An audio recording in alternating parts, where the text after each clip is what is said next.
제2장 세상에 오염될까 지나치게 겁내지 말라. 내 목양실 벽에는 창 하나가 걸려 있다. 흔히 볼 수 있는 창은 아니다. 주술사의 창이다. 악마를 숭배하는 진짜 주술사가 준 진짜 창이다. 몇 년 전 아마존 정글 깊숙이 들어가서 구해온 것이다. 당시 이제 막 외부 세계와 접촉하게 된 작은 부족을 전도하는 두 선교사를 만나기 위해 그곳에 갔었다. 거기서 보낸 하룻밤은 내 평생의 가장 비현실적인 순간이었다. 해가 지고 어둠이 깔리자 부족 추장과 주술사는 오두막에 들어가서 직접 만든 환각제를 흡입했다. 이윽고 그들은 번갈아가며 주문을 외우고 온 동네가 떠나가라 소리를 지르기 시작했다. 살면서 사악한 힘의 존재를 확실히 느꼈던 순간이 딱 2번 있는데 그때가 그중 하나였다. 그들의 주문과 외침에 피가 얼어붙을 정도로 한계를 느꼈다. 한참을 그렇게 떠들던 그들은 어느 순간 갑자기 입을 다물었다. 갑작스럽게 이어진 정막은 분위기를 더욱 기괴하게 만들었다. 이튿날 아침 나는 주술사를 찾아가 통역관을 통해 의식에 썼던 창을 물물 교환할 수 있느냐고 물었다. 주술사는 흔쾌히 허락했다. 그때 내가 무엇을 주었는지는 잘 기억나지 않지만 아무튼 그렇게 해서 그 창을 집으로 가져왔다. 창을 목양실 벽에 걸어 놓으니 꽤 근사했다. 그런데 친구들의 반응을 보니 내가 마치 악마를 데려온 것으로 생각하는 게 분명했다. 친구들은 벌린 입을 다물지 못했다.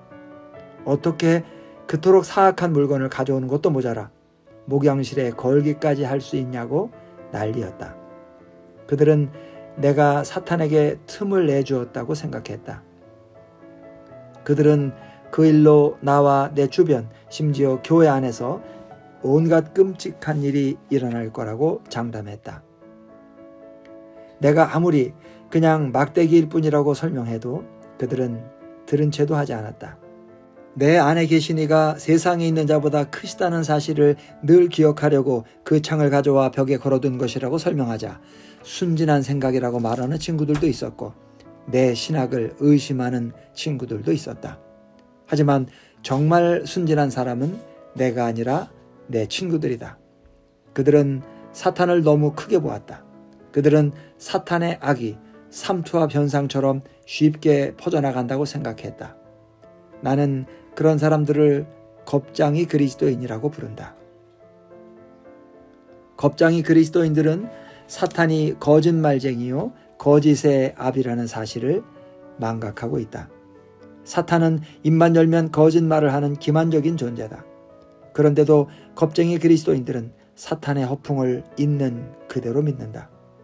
사탄은 항상 큰 소리를 치지만 사실 하나님의 허락 없이는 우리의 털끝조차도 건드릴 수 없다. 사탄은 우리가 그의 거짓말을 믿을 때만 힘을 쓸 수 있다. 그 외에는 허수아비나 다름없다. 한때 사탄에게 속했던 것에 참여하거나 그 근처에 가거나 그것을 만진다고 해서 사탄이 우리 삶 속으로 들어오는 것은 아니다. 우리가 죄를 지을 때 사탄이 우리 삶 속으로 들어온다. 악은 전염병 같은 것은 아니다. 그것은 의식적인 선택이다. 따라서 부지불식간에 오염되지 않을까 걱정할 이유는 없다. 겁쟁이 그리스도인들은 다니엘이 절대 하지 않았던 2가지 실수를 저지른다. 첫째, 그들은 성경의 명령에 추가로 규칙을 덧붙인다. 둘째, 그들은 영적으로 오염되었다고 판단하면 무조건 도망친다. 안타깝게도 이 2가지 행동은 모두 우리가 주변 세상에 침투해서 영향을 미치는 것을 방해한다. 이런 태도로는 다니엘과 같은 영향력을 발휘하는 것이 불가능하다. 율법주의는 성경의 명령에 추가로 규칙을 덧붙이는 것이다. 물론 더 큰 의로 나아가겠다는 의도는 좋다. 하지만 율법주의가 오히려 교만과 배척을 낳을 때가 더 많다는 것이 문제다. 또 율법주의는 비신자들 사이에 기독교가 이상한 종교라는 오해를 불러일으킬 수 있다. 전형적인 비신자들은 마치 관광객들이 아미쉬 공동체를 보듯이 율법주의자들을 바라본다. 관광객들은 아미쉬 공동체의 높은 수준의 헌신에 깊은 감명을 받고 그곳의 음식을 즐기고 전통 방식을 고수하는 가구를 좋아한다. 하지만 속으로는 아미쉬 사람들이 특이하다고 생각하며 자신이 그들처럼 사는 것은 불가능하다고 생각한다. 성경 외의 율법주의적 규칙은 모두 성경을 바탕으로 한다. 단지 성경 속에 없을 뿐이다.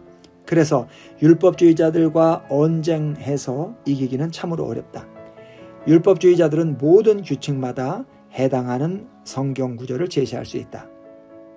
안식일에 더해진 율법주의적 규칙을 보자. 모세의 율법에 따르면 이스라엘 백성은 안식일에 일을 삼가야 한다. 그런데 랍비를 비롯한 종교 지도자들은 이 율법에 만족하지 않았다. 그들은 자신들이 하나님을 도와 일에 정확한 정의를 내려야 한다고 생각했다. 그래서 그들은 상세한 규정집을 만들었다. 그 규정집에 따르면 안식일에 가축을 도랑에서 건져내는 것은 허용되지만 치료하는 것은 일임으로 허용되지 않는다. 그러므로 그들은 이 규정집을 바탕으로 안식일에 사람을 치유한 예수님께 앙심을 품었다. 그들의 관례대로라면 다음 날까지 기다리는 것이 옳았다. 율법주의자들은 규칙에 대한 열정이 지나쳐 인간에 대한 사랑을 잃어버리고 말았다. 율법주의가 들어오면 언제나 이런 일이 벌어진다. 새신자일 때 이런 율법에 호되게 당했던 기억이 생생하다.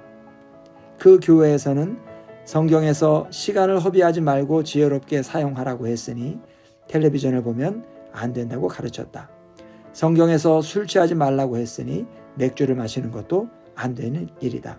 성경에서 성적 타락에서 도망치라고 했으니 댄스 파티에 가는 것도 안 된다.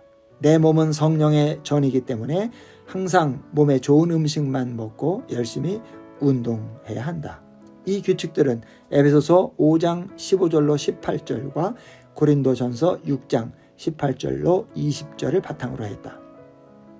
그 교회에서는 이것이 모두 성경적인 규칙이라고 했지만 실제로 성경에 기록된 규칙은 하나도 없었다. 그리고 내게 그런 규칙을 강요했던 교인들은 예수님이 성경에 없는 인위적인 규칙을 비판하셨다는 사실을 전혀 모르는 것 같았다. 사도 바울도 성경에 없는 규칙을 예수님 못지않게 강하게 비판했다. 골로새 교인들에게 보낸 편지에서는 그런 규칙을 전혀 의의를 낳지도 못하고 육체의 욕심을 억제하지도 못하는 무용지물이라고 표현했다.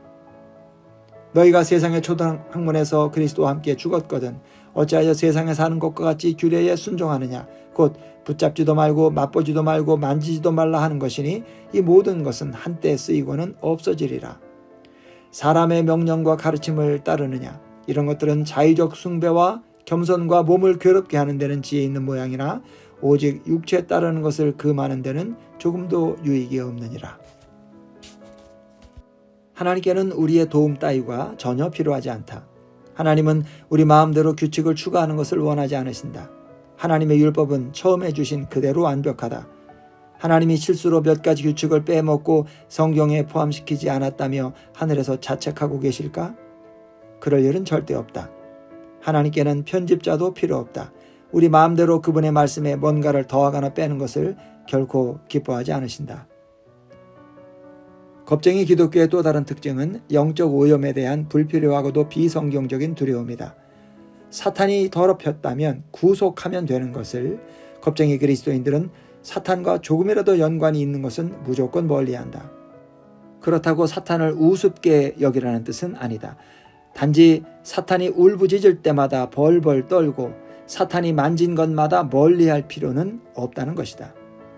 우리는 마귀에게서 도망치는 것이 아니라 맞서 싸우도록 부름받았다.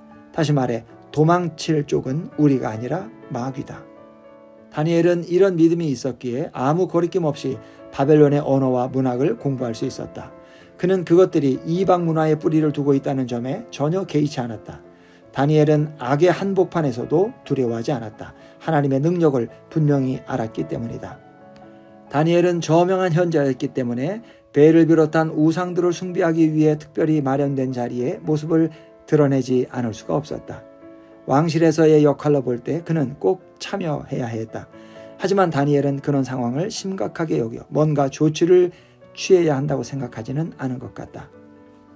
반면 겁쟁이 그리스도인들은 세상을 사뭇 다른 시각으로 바라본다. 그들은 이방 문화에 뿌리를 두거나 불경건한 무리와 조금이라도 연관이 있는 것에 참여하면 악에 오염될 거라 두려워한다. 매년 전국을 뜨겁게 달구는 헬로윈을 생각해보라.